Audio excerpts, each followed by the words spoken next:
Alrighty, lad, I've got another automotive video for you. I had a technical data issue with the Jeep here that I wanted to make a quick video about in order to provide information to anybody else who runs into this issue so they don't have to spend like 4 hours trying to figure out what actually goes where. And the issue I had is I was missing 2 alternator bolts for my alternator for about 45,000 miles. Well, I was missing 1 bolt and I had the wrong bolt. Let me show you. First things first, this is a 3.7 liter V6 Jeep Liberty 2005. So the issue I was having is I was working here in my engine bay trying to figure out a electrical issue. I was having an intermittent starter problem. I'm pretty sure it was a bad contact. But anyway, so I was in here checking my alternator and my battery to see if my battery was going or my alternator was going, and I was just losing voltage. And when I was looking at my alternator here, I noticed something funny, and you might be able to see that. I was missing a bolt. And when I went over here to this alternator bolt here, it was like this. Loose. It just came out after half a turn, which, you know, was not a good thing. And as you can see at the bottom of this, it's galled up. It's missing like a thread. However, the rest of the bolt is correct. So that's a bit of an issue, especially since it's been like that for 45,000 miles, and I never noticed. I never had any issues. So props to the Jeep Liberty for having a solid alternator mount where it was able to make do with just 1 over-torqued bolt. And I had a local guy put a short block in this.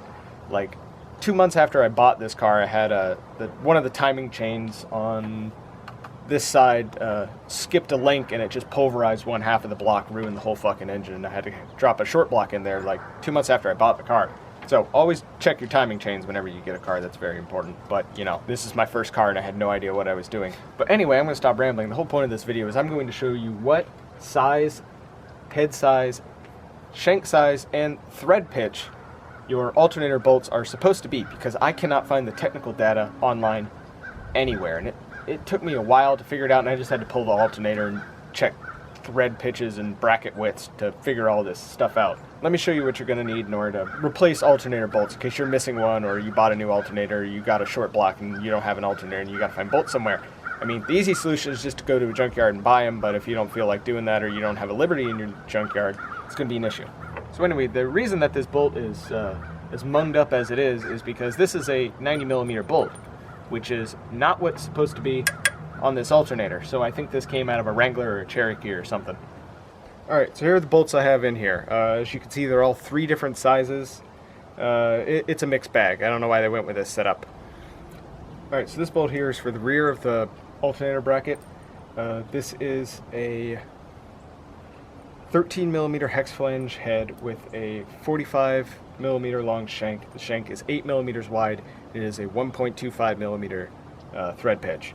This here is the bolt for the front right part of the alternator bracket. This is a 15mm hex flange with a 50mm shank, and remember, this is the one that's in a blind hole, so this is the one where the length is critical. And the shank length is 50mm, it is 10mm around, and it is a 1.5mm thread pitch. Here is the third bolt for the front left part of the alternator bracket. This is a 13mm hex flange head with a 10mm wide shank. It's 100mm long and has 1.5mm thread pitch. And as you can see, these all have different size heads. These aren't the correct heads. These aren't the correct grade of bolt. These are all going to be replaced. I tried looking this stuff up online and I couldn't find anything, which is kind of weird with a 13-year-old car that is as widespread as this 2005 3.7 liter V6 Jeep Liberty. So hopefully this helps somebody out. I'll have all the stuff down in the description so you can just copy and paste that into Amazon or take it into the hardware store and tell them to get some for you. Okay, so I'm just going to show you how to pull your alternator for the hell of it. First things first, disconnect your battery. I've already got that done. You don't want to electrocute yourself on the alternator. Then you're going to want to pull your rear plug out of your alternator. It's supposed to have a latch there. Mine is broken off, so that's another good sign. Then you pull this cap off, and then it's a 13 millimeter socket to get this bolt off. Sorry, to get the nut off.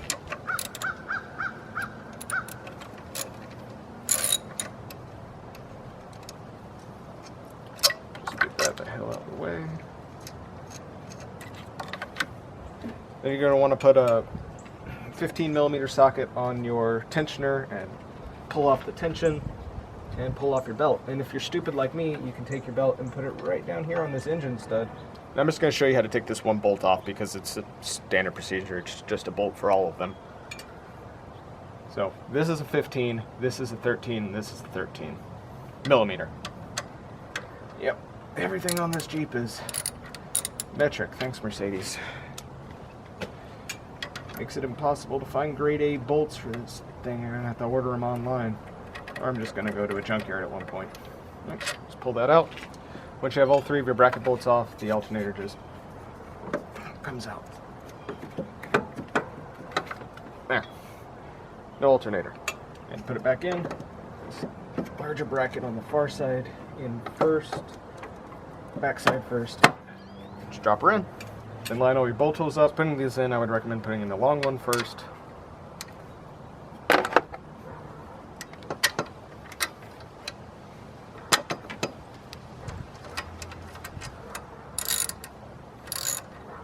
Just get these things finger tight at first, otherwise you can't adjust this bracket over here to get the other bolts in. Then I like going for the other front 15 millimeter. Once again, you gotta jiggle this bracket to get the thing to. Then put your rear one in.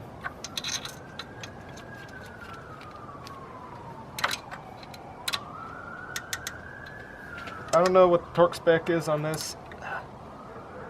I'm just getting them good and tight.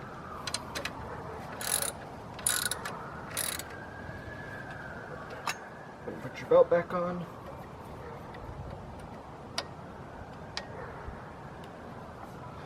Put your plug back in here. Put your cap back on first.